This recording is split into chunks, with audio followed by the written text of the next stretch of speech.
ಇನ್ನು ಕೆಲವ್ರಿಗೆ ಮಕ್ಕಳಿಗೆ ಪ್ರೋಟೀನ್ ಸಮಸ್ಯೆ ಇರುತ್ತೆ, ಕತ್ ನಿಲ್ಲಲ್ಲ, ಒಂದು ವರ್ಷ ಆದ್ರೂ ಬೆಳವಣಿಗೆ ಇಲ್ಲ, ಲಿವರ್ ಬೆಳವಣಿಗೆ ಆಗಿಲ್ಲ, ಒಂದಷ್ಟು ಅಂಗಾಂಗಗಳಲ್ಲಿ ಶಕ್ತಿ ಇಲ್ಲ, ಈ ಥರ ಸಮಸ್ಯೆಗಳಿರುತ್ತೆ. ಡಾಕ್ಟ್ರ್ ಹತ್ರ ಹೋದ್ರು ಅಂದರೆ ಏನು ಇಂಗ್ಲೀಷ್ ಮೆಡಿಷನ್ಗೆ ಹೋದ್ರು ಪರಿಹಾರ ಸಿಗ್ತಾ ಇರಲ್ಲ, ಸರಿ ಆಗ್ತೆ ಅಂತ ಇರ್ತಾರೆ. ಅಂಥ ಸಂದರ್ಭದಲ್ಲಿ ಆ ಪೋಷಕರಿಗಿರೋ ಗೊಂದಲಗಳು ಜಾಸ್ತಿ. ಅಂಥವ್ರಿಗೆ ಕೂಡ ನಿಮ್ಮ ಹತ್ರ ಚಿಕಿತ್ಸೆ ಸಿಗುತ್ತೆ? ಖಂಡಿತ. ಯಾವ ರೀತಿ ಮೇಡಮ್ ಅದು? ಈ ಒಂದು ಪ್ರಾಬ್ಲಮ್ಗೆ ಅಂತ ಬಂದಾಗ ಇದು ಆ್ಯಕ್ಚುಲಿ ಇದು ನನ್ನ ಒಂದು ಇದರಲ್ಲಿ ನಮ್ಮದು ಹೊಸಕೋಟೆಲೇನೆ ಒಂದು ಪಾಪು, ಒಂದು 5 ವರ್ಷದ ಗಂಡು ಮಗು. ಅದಕ್ಕೆ ಪ್ರೋಟೀನ್ ಬಾಡಿಯಲ್ಲಿ ನಿಲ್ತಾ ಇಲ್ಲ. ಯಾಕಂದ್ರೆ ನನಗೆ ಮೆಡಿಕಲ್ ಪ್ರಕಾರ ಸರಿಯಾಗಿ ನಂಗೆ ಹೇಳಕ್ ಗೊತ್ತಿಲ್ಲ. ಯಾಕಂದ್ರೆ ನಾನೇ ಆ ಥರ ಡಾಕ್ಟರ್ ಅಲ್ಲ, ಅದು ನಂಗೆ ಅದ್ರ ಬಗ್ಗೆ ಅಷ್ಟೊಂದು ಗೊತ್ತಿಲ್ಲ. ಮ್ಯಾಟ್ರ್ ಇಷ್ಟೇ, ಆ ಮಗುವಲ್ಲಿ ಪ್ರೋಟೀನು ನಿಲ್ತಾ ಇಲ್ಲ. ಬಾಡಿ ಪ್ರೋಟೀನ್ ಅನ್ನು ರಿಸೀವ್ ಮಾಡ್ಕೊತಾ ಇಲ್ಲ. ಪ್ರೋಟೀನ್ ಎಲ್ಲ ಹೊರಗಡೆ ಹೋಗ್ತಾ, ಅಂದರೆ ಯೂರಿನ್ ರೂಪದಲ್ಲಿ ಆ ರೀತಿ ಪ್ರೋಟೀನ್ ಹೊರಗಡೆ ಹೋಗುತ್ತೆ. ಬಾಡಿಯಲ್ಲಿ ಪ್ರೋಟೀನು ನಿಲ್ತಾ ಇಲ್ಲ. ನನಗೆ ಗೊತ್ತಿರೋದು ಇಷ್ಟೇ. ಇನ್ನು ಮಿಕ್ಕ ಅದು ಇಂಗ್ಲೀಷಲ್ಲಿ ಅದರ ಪರವಾಗಿ ಏನು ಹೇಳಬೇಕು ಅದು ನನಗೆ ಅಷ್ಟು ಐಡಿಯಾ ಇಲ್ಲ. ಪ್ರಾಬ್ಲಮ್ ಇಷ್ಟೇ.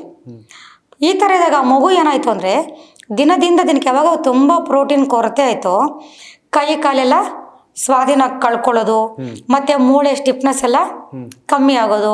ಬರ್ತಾ ಮಗು ಫುಲ್ಲು ತಲೆ ಮಾತ್ರ ಇತ್ತು, ಮಿಕ್ಕ ಬಾಡಿ ಎಲ್ಲ ಸಣ್ಣ ಆಗೋದು, ಬೋನ್ಸ್ ವೆಯ್ಟ್ ಕಮ್ಮಿ ಆಗೋದು. ಈ ರೀತಿ ಒಂದು 6-7 ಮಂತ್ಸಲ್ಲಿ ಮಗು ಬೇಕಾದಷ್ಟು ಅದು ತೊಂದರೆಗೆ ಒಳಗಾಯ್ತು ಮಗು. ಅಂಥ ಸಂದರ್ಭದಲ್ಲಿ ಅವರು ನಮ್ಮ ಹತ್ರ ಬಂದರು. ಅದಕ್ಕೆ ಆ್ಯಕ್ಚುಲಿ ಅದಕ್ಕೆ ಯಾವ ಒಂದು ಭಾಗಕ್ಕೆ ರೇಖೆ ಕೊಡಬೇಕಂತ ನನಗೂ ಐಡಿಯಾ ಇಲ್ಲ. ಆ ಮಗುಗೆ ಏನು ಮಾಡಬೇಕಂತ ಐಡಿಯಾ ನನಗೂ ಇಲ್ಲ. ಬಟ್ ನನಗೆ ಗೊತ್ತಿದ್ದು ಒಂದೇ, ರೇಖೆಯಿಂದ ಕ್ಲಿಯರ್ ಆಗುತ್ತೆ. ರೇಖೆ ಬಂದು ಅಸಾಧ್ಯವಾದ ಸಮಸ್ಯೆಗಳನ್ನು ವರ್ಷಾನುಗಟ್ಲೆಯಿಂದ ಹಾಸ್ಪಿಟ್ಲ್ ತೋರಿಸಿ ಕ್ಲಿಯರ್ ಆಗದೆ ಇರುವಂಥ ಸಮಸ್ಯೆಗಳನ್ನು, ಡಾಕ್ಟ್ರ್ ಆಗೋದಿಲ್ಲ, ಇದೇನು ಮಾಡೋಕ್ಕಾಗೋದಿಲ್ಲ ಅನ್ನೋ ಸಮಸ್ಯೆಗಳನ್ನು ರೇಖೆ ಖಂಡಿತವಾಗ್ಲೂ ಗುಣಪಡಿಸಿದೆ. ಅದಕ್ಕೆ ಬೇಕಾದಷ್ಟು ಸಾಕ್ಷಿಗಳು ನನ್ನ ಮೊಬೈಲಲ್ಲೇ ಇದೆ. ನಾನು ಪ್ರತಿಯೊಂದು ರೆಕಾರ್ಡನ್ನು ನಾನು ಇಟ್ಕೊಂಡಿರ್ತೀನಿ. ಈ ಕೆಲವರೆಲ್ಲ ಇರ್ತಾರಲ್ಲ, ಇಲ್ದಿರೋ ಕಮೆಂಟ್ಸ್ ಮಾಡೋರೆಲ್ಲ, ಅವ್ರೇನಾದರೂ ಹಂಗೆ ಕಮೆಂಟ್ಸ್ ಮಾಡೋರು ನನ್ನ ಸೆಂಟ್ರಿಗೆ ಬಂದ ಪ್ರತಿಯೊಂದು ನಾನು ಸಾಕ್ಷಿ ಸಮೇತ ನಾನು ಪ್ರೂವ್ ಮಾಡ್ತೀನಿ. ಯಾರು ಬೇಕಿದ್ರು ಬರ್ಬೋದು, ಯಾವ ಚಾನಲ್ ಅವ್ರು ಬೇಕಿದ್ರು ಬರ್ಬೋದು. ಈಗ ಗಣಪತಿ ಸರ್ ಇರ್ಬೋದು, ಗೌರಿ ಶಕ್ತಿ ಸರ್ ಇರ್ಬೋದು, ಇವರಿಗೆಲ್ಲ ನಾನು ಕೆಲವು ರಿಸಲ್ಟ್ಸನ್ನು ನಾನು ಅವ್ರಿಗೆ ಶೇರ್ ಮಾಡ್ತಾ ಇದ್ದೆ. ನಾನು ಪಾಪ ಅವ್ರನ್ನ ತುಂಬ ಕೋಆಪ್ರೇಟ್ ಮಾಡಿದ್ದಾರೆ. ಗೌರಿ ಅಕ್ಕಿ ಅವರು, ಗೌರಿ ಶಕ್ಕಿ ಸರು, ಮತ್ತು ಗಣಪತಿ ಸರ್ ತುಂಬ ನನಗೆ ಎನ್ಕರೇಜ್ ಕೊಟ್ಟಿದ್ದಾರೆ. ನನ್ನ ಮುಂದೆ ಬರೋಕ್ಕೆ ಕಾರಣ ಅವರು ತುಂಬ ಅವ್ರದ್ದು ಒಂದು ಬೆಂಬಲ ನನಗಿತ್ತು. ಈ ರೀತಿ ಪ್ರತಿಯೊಂದನ್ನು ಅವರೇ ನಂಗೆ ಸಜೆಷನ್ ಕೊಟ್ಟಿದ್ದು. ನೀನು ಯಾವತ್ತೂ ಒಂದು ಇದಿಟ್ಕೊಂಡಿರಿ ಮೇಡಮ್, ನೀವು ರಿಸಲ್ಟ್ ಬಂದಿರೋದನ್ನ ಇಟ್ಕೊಂಡಿರಿ ಅಂತ. ಯಾಕಂದ್ರೆ ನಾವು ಮೀಡಿಯಾಗಳ ಮುಂದೆ ಅದೆಲ್ಲ ತೋರಿಸಿದಾಗ ಏನಾಗುತ್ತೆ, ಅವ್ರು ನಾವು ಪಬ್ಲಿಕ್ ಮಾಡ್ದಂಗೆ ಆಗುತ್ತೆ. ಡೌಟ್ ಇರೋರು ಬರ್ಬೋದು ನಮ್ಮ ಸೆಂಟರ್ಗೆ. ಈಗ ನಿಮ್ಗೆ ಡೌಟ್ ಬಂತ ನೀವು ಬರ್ಬೋದು, ನಾನು ನಿಮ್ಗೆ ಅದು ಕ್ಲಾರಿಫೈ ಮಾಡ್ತೀನಿ. ಈ ರೀತಿಯಲ್ಲಿ ಇರುತ್ತೆ.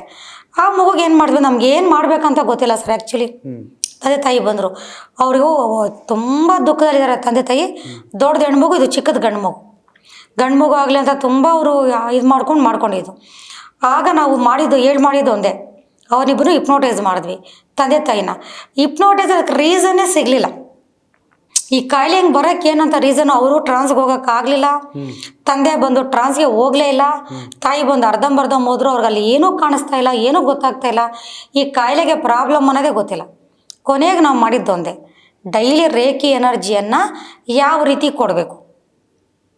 ಬರೀ ಉಸುವಿ ರೇಖೆ ಕೊಟ್ಟರೆ ಕ್ಲಿಯರ್ ಆಗುತ್ತಾ, ಇದಕ್ಕೆ ರೈನ್ಬೋ ರೇಖೆ, ಕರುಣ ರೇಖೆ ಬೇರೆ ನಾವು ಆ್ಯಡ್ ಮಾಡಬೇಕಾ, ಮತ್ತು ಯಾವ ವಿಧಾನದಲ್ಲಿ ಮಾಡಬೇಕು, ಎಷ್ಟು ಟೈಮ್ ಮಾಡಬೇಕು, ಇದೆಲ್ಲ ಒಂದು ಟೈಮ್ ಟೇಬಲ್ ಥರ ಮಾಡಿ ನಾನು ಅವ್ರಿಗೆ ಕೊಟ್ಟೆ ಸರ್. 3 to 4 ಮಂತ್ಸಲ್ಲಿ ಅವರ ಒಂದು ಮಗು ಬ್ಲಡ್ ಚೆಕಪ್ ಮಾಡಿಸ್ದಾಗೇ ಆಲ್ಮೋಸ್ಟ್ ಒಂದು 30% ಆ ಮಗುಗೆ ಅದು ಕ್ಲಿಯರ್ ಆಗಿತ್ತು, ಸಮಸ್ಯೆ ಆಗಿತ್ತು.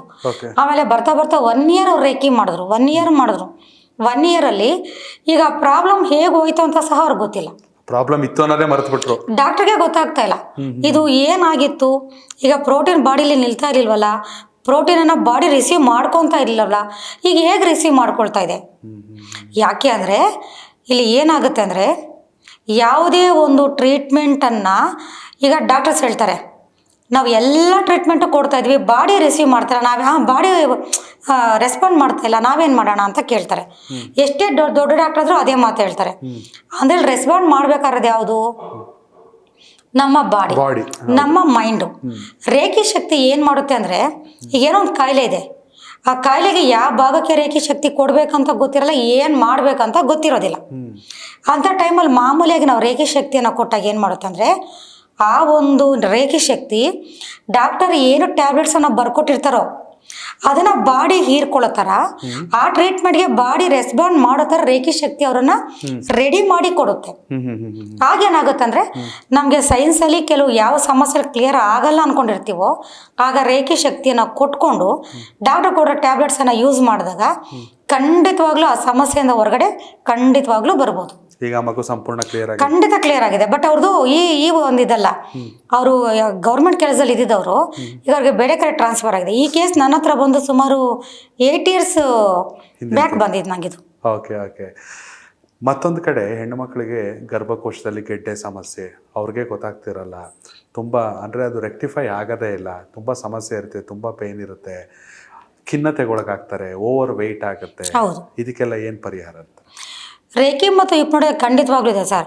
ಇದೇ ನಮ್ಮ ಹೊಸಕೋಟೆಯಲ್ಲೇ, ಬೇರೆ ಇಲ್ಲಲ್ಲ, ಇದೇ ಹೊಸಕೋಟೆಯಲ್ಲೇ.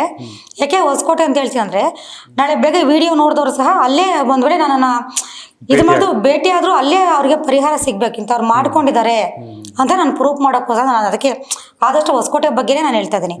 ಹೊಸಕೋಟೆಯಲ್ಲಿ ಒಂದು ಫೇಮಸ್ಸು ಕೆಲವು ಇದೆಲ್ಲ ಇರುತ್ತೆ, ಜನಾಂಗದವರು ತುಂಬ ಫೇಮಸ್ ಇರೋರು ಇರ್ತಾರೆ. ಅದರಲ್ಲಿ ಒಬ್ಬರು, ಅವ್ರಿಗೆ ಒಂದೇ ಮಗು, 2ನೇ ಮಗುಗೆ ಟ್ರೈ ಮಾಡಬೇಕು ಅಂದಾಗ ಅವ್ರಿಗೆ ಗರ್ಭಕೋಶ ಸಮಸ್ಯೆ ಸ್ಟಾರ್ಟ್ ಆಯಿತು. ಗರ್ಭಕೋಶದಲ್ಲಿ ಫಸ್ಟು ಅದು ಬಬಲ್ಸ್ ಇದೆ ಅಂತ ಬಂತು, ನೀರುಗುಳ್ಳೆ ಇದೆ ಅಂತ ಇದು ಮಾಡಿದ್ರು. ಅದಕ್ಕೆ 1 ವರ್ಷ ಟ್ರೀಟ್ಮೆಂಟನ್ನು ಕೊಟ್ಟರು. ಆಮೇಲೆ ಏನು, ಗರ್ಭಕೋಶದಲ್ಲಿ ಗಡ್ಡೆಗಳ ಥರ ಆಗ್ತಾ ಇದೆ, ಗರ್ಭಕೋಶ ಫುಲ್ ಇನ್ಫೆಕ್ಷನ್ ಆಗ್ತಾ ಇದೆ ಅಂತ ಆಮೇಲೆ ಅದ್ರ ಬಗ್ಗೆ ಹೇಳಿದ್ರು. ಅದೇದಾಗ ಈ ಹುಡುಗಿಗೆ ಏನಾಗ್ತಾ ಇತ್ತಂದರೆ ಅವ್ರಿಗೆ ಡೈಲಿ ಹೊಟ್ಟೆ ನೋವು ಬರೋದು, ಆಮೇಲೆ ಸರಿಯಾಗಿ PCOD ಪ್ರಾಬ್ಲಮ್ ಆಗೋದು, ಮಂತ್ಲಿ ಇದು ಡೇಟ್ ಕರೆಕ್ಟಾಗಿ ಆಗದೆ ಇರೋಂಥದ್ದು, ಬೇರೆ ಬೇರೆ ಲೇಡೀಸ್ ಪ್ರಾಬ್ಲಮ್ ಹಲವಾರು ಸ್ಟಾರ್ಟ್ ಆಗಿತ್ತು ಅವ್ರಿಗೆ ಅಷ್ಟೊತ್ತಿಗೆ. ಅದಕ್ಕೆಲ್ಲ ಒಂದೇ ರೀಸನ್ನು, ಗರ್ಭಕೋಶದಲ್ಲಿ ಸಮಸ್ಯೆ ಇದೆ. ಹೀಗಿದಾಗ ಕೊನೆಗೆ MVJಲಿ ಕೊನೆಗೆ ಆ ಗರ್ಭಕೋಶವನ್ನು ಅದು ರಿಮೂವ್ ಮಾಡಿದ್ರು. ಅದು ಸೈನ್ಸ್ ಪ್ರಕಾರದಲ್ಲೂ ಬೇಕಾದಷ್ಟು ರಿಪೋರ್ಟಲ್ಲಿ ಅದಿತ್ತು. ಗರ್ಭಕೋಶದಲ್ಲಿ ಎಲ್ಲ ಥರದ್ದು ಇತ್ತು, ಅಂದರೆ ಗಡ್ಡೆಗಳಿತ್ತು, ಫಸ್ಟು ಬಬಲ್ಸ್ ಅಂತ ಆಗಿದ್ದು, ಆಮೇಲೆ ಗಡ್ಡೆ ಆಯಿತು, ಮತ್ತು ಅದು ನೆಕ್ಸ್ಟ್ ಕ್ಯಾನ್ಸರ್ಗೆ ತಿರುಗುವಂಥ ಇದೆ ಅಂತ ಅದನ್ನು ರಿಮೂವ್ ಮಾಡಿದ್ರು. ಈಗ ಗರ್ಭಕೋಶವನ್ನು ರಿಮೂವ್ ಮಾಡಿದಾಗ ಅವ್ರು ಹೇಳ್ತಾ ಸರಿ ಹೋಗ್ಬೇಕಲ್ವಾ. ಈಗ ಡಾಕ್ಟರ್ಸು ರಿಪೋರ್ಟಲ್ಲಿ ಕರೆಕ್ಟ್ ಇದೆ, ಯಾವುದೇ ಡಾಕ್ಟರ್ ಹೋದ್ರು ಸೇಮ್ ಇದೆ, ರಿಪೋರ್ಟ್ ಇದೆ, ಎಲ್ಲೇ ಹೋದ್ರು ಅದೇ ಇದೆ. ಅವರು 4 ಸಲ ಚೆಕ್ ಮಾಡಿಸಿದ್ದಾರೆ. ಮೆಡಿಕಲಿ ಕರೆಕ್ಟ್ ಇರುತ್ತೆ, ಮೆಂಟಲಿ ಸರಿ ಇರಲ್ಲ.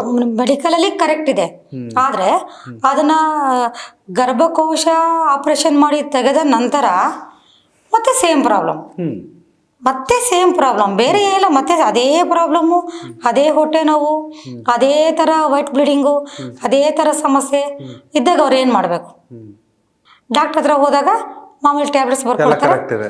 ಟ್ಯಾಬ್ಲೆಟ್ ಗರ್ಭಕೋಶನೇ ಇಲ್ವಲ್ಲ, ಮತ್ತೆ ಸ್ಕ್ಯಾನಿಂಗ್ ಮಾಡ್ಸೋಕೆ ಏನಿದೆ? ಇಲ್ಲಿ ಗರ್ಭಕೋಶ ರಿಮೂವ್ ಮಾಡಿದ್ಮೇಲೆ ಮತ್ತೆ ಮಾಡೋಕ್ಕೇನಿದೆ ಅಲ್ಲಿ ಸ್ಕ್ಯಾನಿಂಗು, ಅದೇ ಪ್ರಾಬ್ಲಮ್ಮು, ಮತ್ತೆ ಟ್ಯಾಬ್ಲೆಟ್ಸು ಮತ್ತು ಮೆಡಿಸಿನ್ ಎಲ್ಲ ಬರ್ಕೊಡ್ತಿದ್ರು, ಮತ್ತೆ ತಗೊಳ್ತಾಯಿದ್ರು. ಅದೇ ಊರಾಗಿರೋದ್ರಿಂದ ಮತ್ತೆ ಅವರು ಚಿಕ್ಕಪ್ಪ ಒಬ್ಬರು ಸುಮಾರು ಜನ ನಮ್ಮ ಸೆಂಟರ್ಗೆ ಕಳಿಸ್ಕೊಟ್ಟಿದ್ರು. ಹಾಗೆ ಈ ಹುಡುಗಿನೂ ಸಹ ನಮ್ಮ ಹತ್ರ ಕಳಿಸ್ಕೊಟ್ಟು ಟ್ರಾನ್ಸಲ್ಲಿ ನೋಡಿದಾಗ ಗರ್ಭಕೋಶದ ಸಮಸ್ಯೆ ಇರುವಂತಹ ಒಂದು ಲೇಡಿಯ ಒಂದು ಸಬ್ಕಾನ್ಷಿಯಸ್ ಮೈಂಡ್ ಈ ಮೈಂಡ್ಗೆ ಕನೆಕ್ಟ್ ಆಗಿತ್ತು. ಮತ್ತು ನಾವೇನು ಮಾಡಿದ್ವಿ, ಅದು ಟ್ರಾನ್ಸೊಳಗೆ ಎಲ್ಲ ನೋಡಿದಾಗ ಅದು ಆಲ್ರೆಡಿ ಬಂದು ಸೇರಿಕೊಂಡು 6 years ಮೇಲಾಗಿತ್ತು. ಈ ಮೈಂಡ್ಗೆ ಅದು ಕನೆಕ್ಟ್ ಆಗಿ 6 years ಮೇಲಾಗಿತ್ತು. 6 yearsಯಿಂದ ಇವಳಿಗೆ ಏನಾಗ್ತಾಯಿತ್ತು, ಡೈಲಿ ಒಂದಿನ ಒಂದು ಸ್ವಲ್ಪ ಸಮಸ್ಯೆ, ನೆಕ್ಸ್ಟ್ ಇನ್ನು ಸ್ವಲ್ಪ ಸಮಸ್ಯೆ ಜಾಸ್ತಿ, ಈ ಥರ ಆಗಿ ಕೊನೆಗೆ ಗರ್ಭಕೋಶವನ್ನೇ ತೆಗಿಯುವಂಥದ್ದು. ಅದು ಗರ್ಭಕೋಶ ರಿಮೂವ್ ಮಾಡಿಲ್ಲ ಅಂದರೆ ಅದು ಕ್ಯಾನ್ಸರ್ ಆಗಿರೋದು. ಗರ್ಭಕೋಶ ಕ್ಯಾನ್ಸರ್ ಇದು ಸತ್ತಿರುವಂತಹ ಒಂದು ಸಬ್ಕಾನ್ಷಿಯಸ್ ಮೈಂಡ್ ಇದಕ್ಕೆ ಕನೆಕ್ಟ್ ಆಗಿರೋದ್ರಿಂದ ನೆಕ್ಸ್ಟ್ ಅದು ಕ್ಯಾನ್ಸರೇ ಬಂದಿರೋದು. ಪಾಪ ಅದಕ್ಕೆ ಡಾಕ್ಟರ್ಸ್ ಏನು ಮಾಡಿದ್ರು, ಅದನ್ನು ರಿಮೂವ್ ಮಾಡೋದು, ಇಲ್ಲದ ಕ್ಯಾನ್ಸರ್ ಆಗುತ್ತೆ ಅಂತ. ಆಮೇಲೆ ಇದನ್ನು ನೋಡಿಕೊಂಡು ನಾವು ಮತ್ತೆ ಅವ್ರಿಗೆ ಸೆಕೆಂಡ್ ಸ್ಟೇಜ್ ಹಿಪ್ನೋಟೈಸಲ್ಲಿ ಯಾವ ರೀತಿ ನಾವು ಅದನ್ನು ವಾಶ್ ಮಾಡಬೇಕು, ಯಾವ ರೀತಿ ಟ್ರೀಟ್ಮೆಂಟ್ ಕೊಡಬೇಕು, ಅದನ್ನೆಲ್ಲ ಕೊಟ್ಟಾದಮೇಲೆ ಮತ್ತು ಹಿಪ್ನೋಟೈಸನ್ನು ಸುಮಾರು ಒಂದು 3 months ಹಿಪ್ನೋಟೈಸನ್ನು ಮಾಡಿ ಆದಮೇಲೆ ಮತ್ತು ರೇಖೆ ವಿದ್ಯೆಯನ್ನು ಅವ್ರಿಗೆ ಹೇಳ್ಕೊಟ್ಟಾದ್ಮೇಲೆ ಮತ್ತು ನಮ್ಮ ಕಡೆ 3 months ನಮ್ಮ ಕಡೆಯಿಂದ ಹೀಲಿಂಗ್ ಇರುತ್ತೆ. ಈಗ ಅವರು ಪರ್ಫೆಕ್ಟಾಗಿದ್ದಾರೆ. ಜೊತೆಗೆ ಅವ್ರ ಕಡೆಯಿಂದ ಸುಮಾರು ಜನ ರೀಸೆಂಟಾಗಿ ಒಂದು ತಿಂಗಳಿಂದ ಸಹ ಅವ್ರು ಮತ್ತೆ ನಮಗೆ ಬೇರೆ ಟ್ರೀಟ್ಮೆಂಟ್ಗೆ ಅಂತ ಬೇರೆಯವ್ರನ್ನ ಕರ್ಕೊಂಡ್ಬಂದಿದ್ರು. 1 month ಬ್ಯಾಕ್ ಸಹ ಬಂದಿದ್ರು ಅವ್ರು ನಮ್ಮ ಹತ್ರ. ಈ ರೀತಿ ರಿಸಲ್ಟ್ ಇರುತ್ತೆ. ಅವರು ಎಷ್ಟು ವರ್ಷದ ಹಿಂದಿನ ಕೇಸ್ ಇದು? ಇವ್ರು ಬಂದು ಈ ಗರ್ಭಕೋಶದ ಪ್ರಾಬ್ಲಮ್ ಬಂದು 10 years back 11 years back. But ಅವರು ನಮ್ಗೆ ಇದ್ರಲ್ಲೇ ಇದ್ದಾರೆ, ಕಾಂಟ್ಯಾಕ್ಟ್ ಅಲ್ಲೇ ಇದ್ದಾರೆ, ಆರಾಮಾಗಿದ್ದಾರೆ. ಮತ್ತೆ ಬೇರೆಯವ್ರನ್ನ ಕಳಿಸ್ಕೊಡ್ತಾರೆ. ಇವತ್ತಿಗೂ ಮತ್ತೆ ಸಹ ಆ ಥರ ಪ್ರಾಬ್ಲಮ್ ಅವ್ರಿಗಾಗಿಲ್ಲ. ತುಂಬಾ ಚೆನ್ನಾಗಿ ತುಂಬಾ ಆರಾಮಾಗಿ ಅವರಿದ್ದಾರೆ. Okay thank you. ಸಾಕಷ್ಟು ವಿಚಾರಗಳನ್ನ ತಿಳಿಸ್ಕೊಡ್ತಾ ಇದ್ದೀರಾ. ತುಂಬ ಕ್ಯೂರಿಯಸ್ ಆಗಿದೆ ಮತ್ತು ಇಂಟ್ರೆಸ್ಟಿಂಗು.